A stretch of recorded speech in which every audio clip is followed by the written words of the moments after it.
Hi, everyone. First, I'd like to thank Rahul Santanam of Oxford for many helpful discussions and support for this work.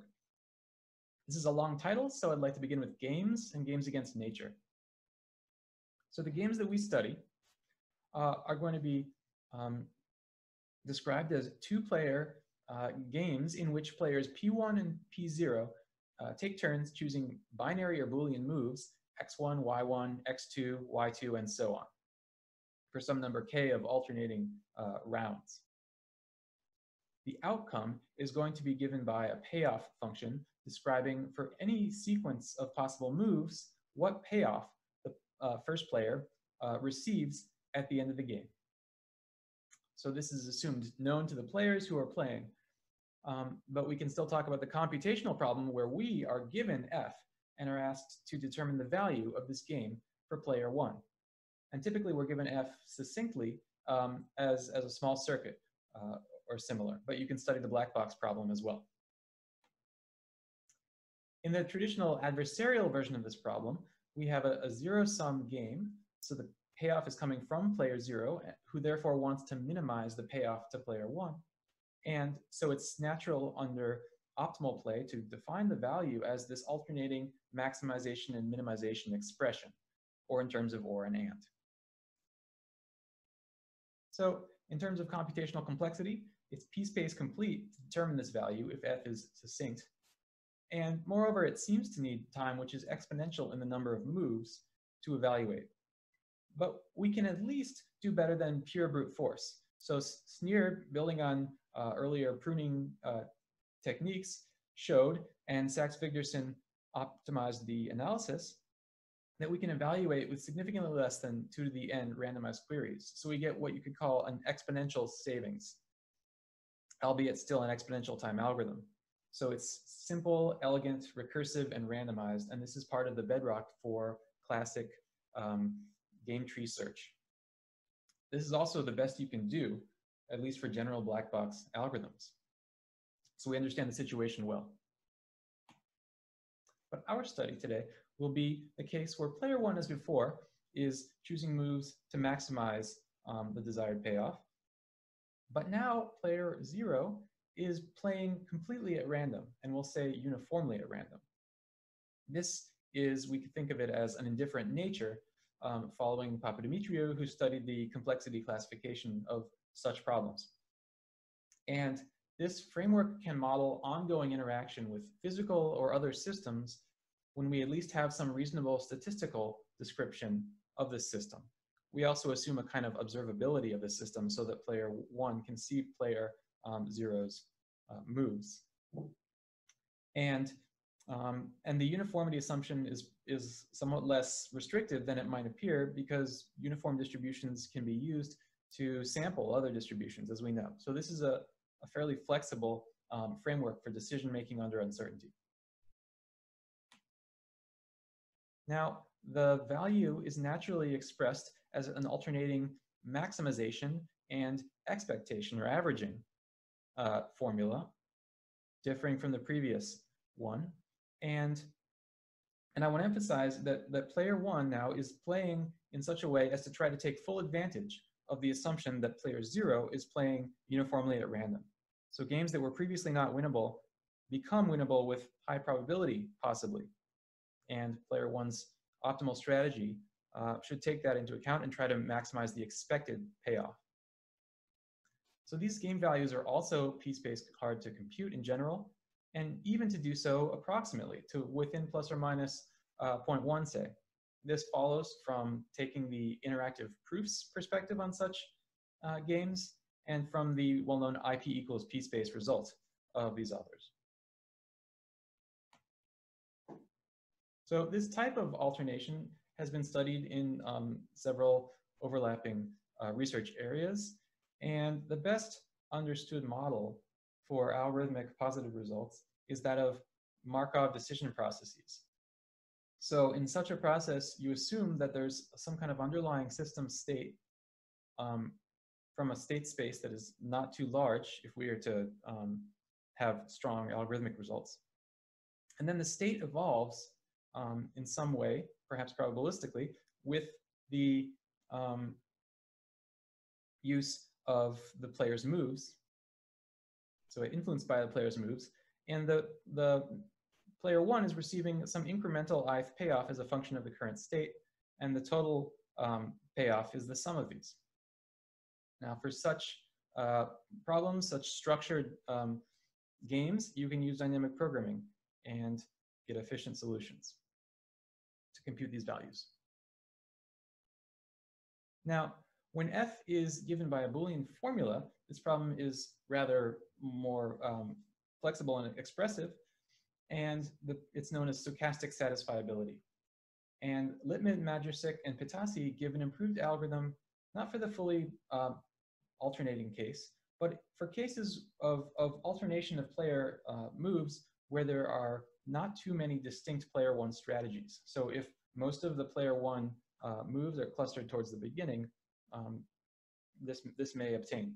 So their simple sampling ideas can be effective, and you can estimate the value or expected payoff of every strategy. So they look at other algorithms and give experimental evaluation, and they're not the only authors to have done so. I'll mention that game against nature values as above can also be reduced to finding longest common subsequences.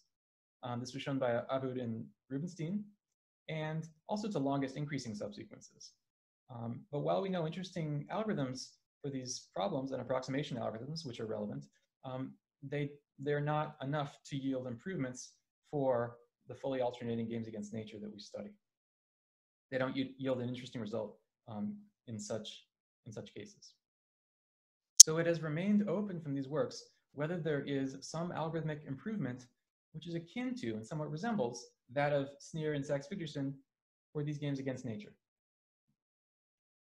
And so that is what I show, that there is such an improvement. It's a randomized algorithm which takes as input this payoff function, and it makes a exponential but less than 2 to the n number of queries to f. All right, so the exponent is reduced by some absolute constant. And the algorithm outputs a certified lower bound on the game against nature value, which in expectation over the algorithm is within an exponentially small distance from the true value. This doesn't just work on Boolean f, but on any bounded f, and this boundedness is essential. Also, the algorithm can compute near optimal strategies. It can tell you how to play, not just tell you what the game value approximately is. The error in the bound is small, but the guarantee is by its nature additive, not multiplicative, and this seems intrinsic, unavoidable for such a result. A more significant downside is that the delta, the improvement in the exponent, is tiny currently. I haven't optimized it, but it's very small. And the algorithm is also exponential space in contrast to the algorithm of Sneer for the adversarial case, which is polynomial space. All right, so in approaching this problem and talking about our solution, it's useful to adopt a different perspective. This is the MA formula perspective. So we define an MAK formula, which takes real valued inputs, x1 through x capital N, and is capital N here is 4 to the k. And it applies alternating layers of max and average gates. So the A gates here are unweighted averages of their two inputs. The M gates are max gates. And now our revised but equivalent goal is to approximate the value of MAK of x for a given x, making few queries to x, making a sublinear number of queries, right? And in fact, now we seek a polynomial improvement. So we want to achieve a number of queries, which is like length of x raised to the 1 minus epsilon for some constant epsilon. All right, and so x here is standing in for the function table of f, and there's a direct translation between these two viewpoints. So just to check understanding, you can verify this full evaluation of the formula on given real inputs. All right, so basic ideas going into this approach. The first is that of certified lower bounds for this function MAK. When we have only seen a subset of the inputs, there is a natural way to get certified lower bounds on the true output value. Namely, because we've assumed that all inputs are at least 0, and because MAK is a real monotone circuit, we can replace unseen bits by or real values by 0 and evaluate the formula. So there's a simple direct way to get these lower bounds, and all of our lower bounds are going to be of this form. Now, our ultimate goal is to give query-efficient algorithms which make few queries and do a good job. But in the course of building these, we will usually be working with all queries algorithms, which make all queries in some order. And we will instead focus on measuring and quantifying their progress over time. So in a typical execution of an all queries algorithm, you can measure the lower bound approximation error, the gap or defect, right, which is measuring the distance between the certified lower bound and the true value as a function of the number of queries. And this graph gives a possible profile of one execution. And so our goal is to have a sort of single point bound that looks like this, right? If we have, for some small epsilon and small t, that the expected defect after t queries is at most epsilon on any input x, then we can simply halt our all queries algorithm at that point, and we've got our query efficient algorithm. But that's a tall order, so we instead work with algorithms which have quantitatively more modest bounds, but as partial compensation, we measure their performance at several points in time, not just one. Okay, so here's a profile of a possible guarantee for an algorithm after 3 different numbers of queries. And note that they're not evenly spaced. So we will end up using analysis points which are not evenly spaced. We will also divide the time of the algorithm into epochs according to these endpoints at which we have expectation bounds on the defects.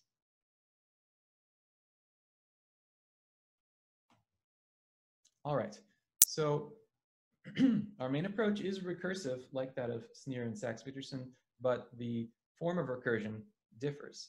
And in fact, the recursion we use is structured by the epochs and that we assign to our algorithm. So you're looking here at a picture of an MA formula for depth 2 times L plus K. So there's some smaller input size MAK for which we assume that we have developed an inner algorithm which has well-defined epochs as in the previous slides. And we assume that we have a particular special type of outer algorithm for the MAL function. And I'll talk about this special type in a bit. And we use these two together to give a composed algorithm for the larger problem. And this is an asymmetric notion of composition here. So first of all, we maintain parallel simulations of the inner algorithm on each of these height 2K subtrees. Okay, so each of the little blue subtrees has its own copy of the inner algorithm. And notice that this maintenance of parallel simulations is what's going to cause the space usage to multiply with recursion depth. And that's why we don't get a space-efficient algorithm. All right, let me mention that L here is going to be a huge constant, much larger than 2. And K, on the other hand, is going to be large and moreover grow with the recursion depth. But L will be held fixed.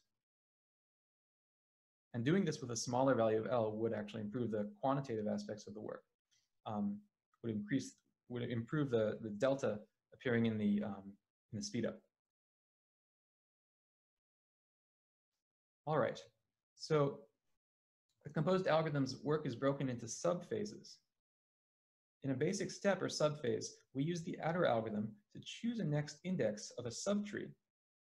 And we then advance the simulation of the inner algorithm on that subtree by one whole epoch. And in phase R, we move through such subphases for every subtree. So all such sub-inputs, xi, complete their rth epochs in some well-chosen order. So we might choose this subtree to advance through epoch 1 from the initial condition. Based on what we see there, we might choose this one, and we continue in some fashion until eventually we've advanced the first epoch on all of these subtrees. This is the end of phase 1 in the composed algorithm. Now we go on to phase 2, and in some order, we advance the second epochs of all these inner algorithms. All right, so it's natural to wonder, can we impose epochs on this composed algorithm in such a way as to get an interesting analysis and new quality guarantees for this algorithm? And it's natural to use the epochs of the previous one. So it's maybe a first guess would be to end epoch 2 right at the end of phase 2. But that's actually not interesting. It's better to end epoch 2 midway through. In fact, we'll say most of the way through phase 2. So we're going to be studying outer algorithms which have both an input real vector, y, and also a baseline advice vector, x, known to Q and satisfying a pointwise inequality xj at most yj. So x here is playing a different role than previously. X is here representing a real valued input to MAL. So in this picture, you can think of the current certified lower bounds for the subtrees as giving the real valued inputs to this this type of algorithm. So, and basically you can think of X here as the previous phases certified lower bounds for the subtrees, and the Y as the next phases certified lower bounds for the subtrees. So Q is going to query all of these Y inputs in some order, corresponding to advancing all the subtree epochs. Our main objective in designing the outer algorithm is to guarantee in expectation a large MAL value of the hybrid input seen by superimposing the queries made to Y on top of the baseline values of X. And we're interested in a critical moment after the algorithm has made some n minus e queries, where we actually choose e to be on the order of square root of n. Okay. So this is that critical midway moment where we choose to make our analysis. I'm going to talk about alpha beta ensembles. These are structured families of inputs to MAL that are generated and that we exploit in the course of our recursive composition process.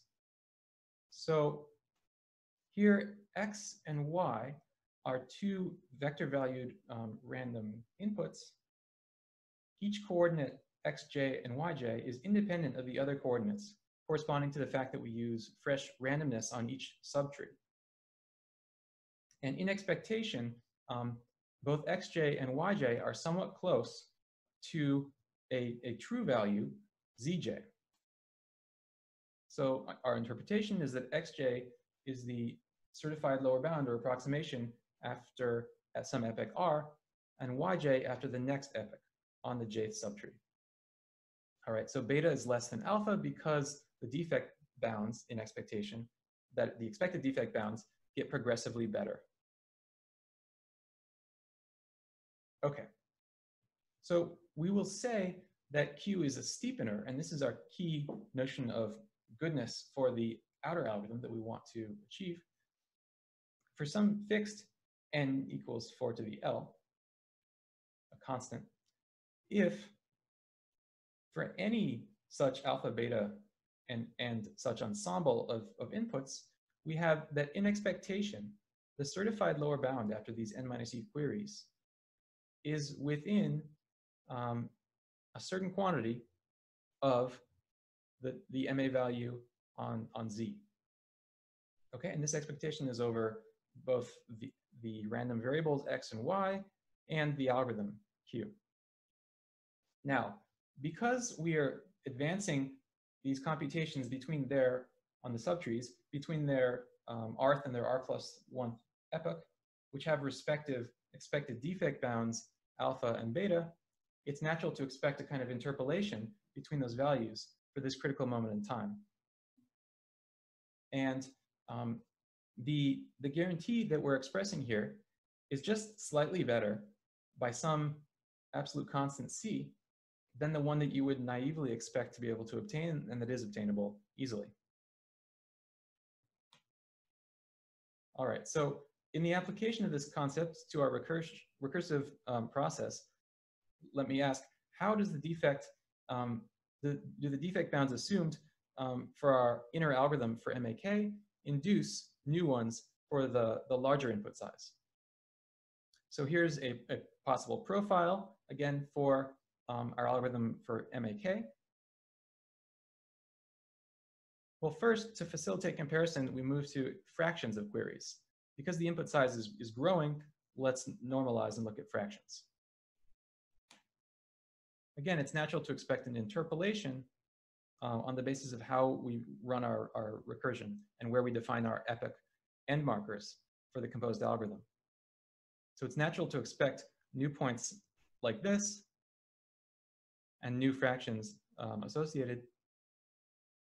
And the steepener gets us just a little bit better in our interpolation. It steepens the approach to each successive defect bound in this picture.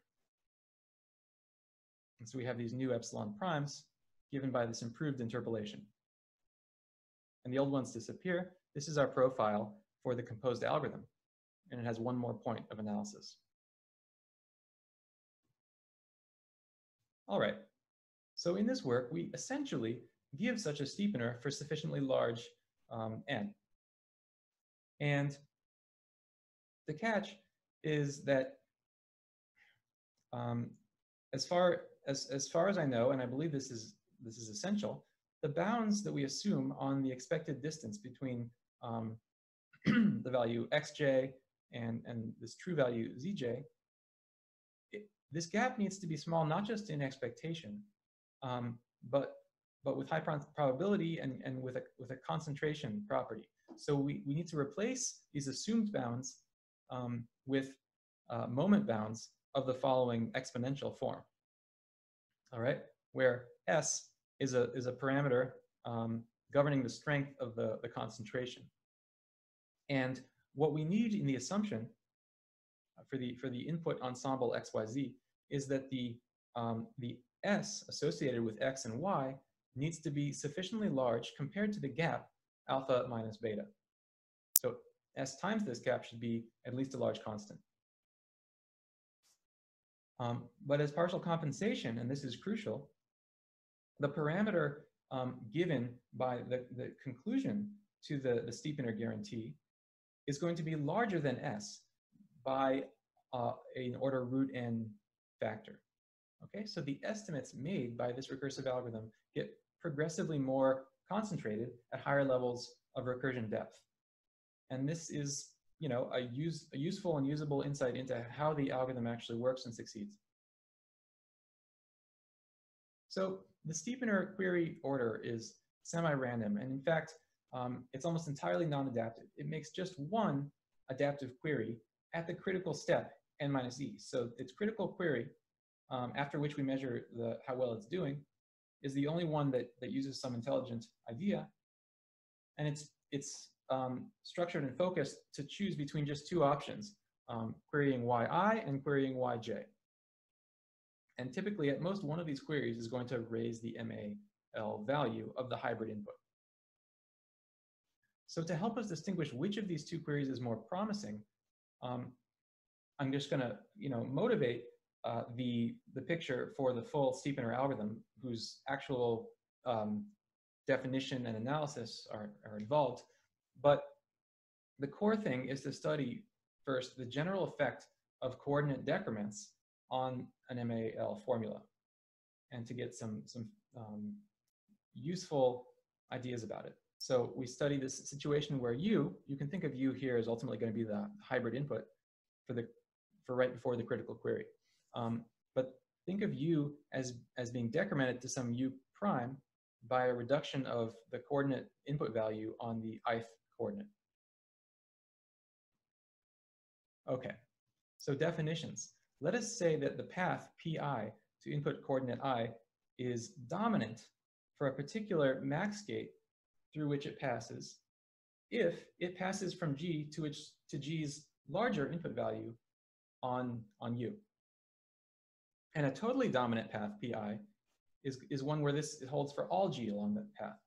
Okay, so it always passes from a max gate to the strict larger of its two inputs. Okay, so one helpful fact is that the decrement from U to U prime only reduces the MAL value if P is totally dominant. Let us also say that a max gate is delta decisive for U if the left and right input gate values inputting to G are somewhat different.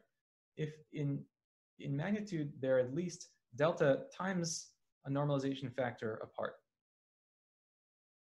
Okay, so the normalization is defined such that, first of all, one can show that the loss in the MAL value from the decrement that I mentioned is at most the minimum decisiveness along path pi for totally dominant pi. Also, the decisiveness values themselves drop by an amount equal to the coordinate decrement when a sufficiently small decrement is made. All right, so we have these L max gates along the path and associated decisiveness values, which let's put in order as dec 1 through dec L.